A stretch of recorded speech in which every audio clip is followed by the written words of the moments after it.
वफ़ाक़ी घरू वज़ीर राणा सनाउल्ला चयो आहे त नए आर्मी चीफ जो नालो हिकु ॿिनि ॾींहनि में साम्हूं अची वेंदो। राणा सनाउल्ला चयो आहे त नए आर्मी चीफ जो नालो हिकु ॿिनि ॾींहनि में साम्हूं अची वेंदो। हाणे रुगो नालो पेपर ते आणण जो कमु रहिजी वियो आहे। उन ॻाल्हि ते इतफ़ाक़ राय थी चुको आहे त अहम मुक़ररी जो इख़्तियार वज़ीर आज़म वटि आहे।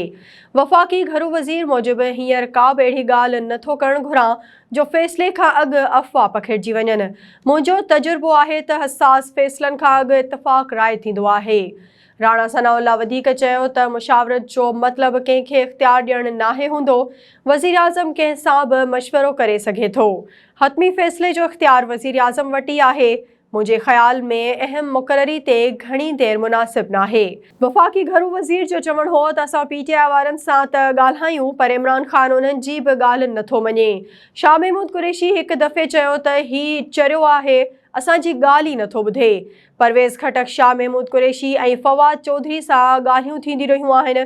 लॉन्ग मार्च ॿियो किथे बि न रुगो मीडिया ते नज़र अची रहियो आहे।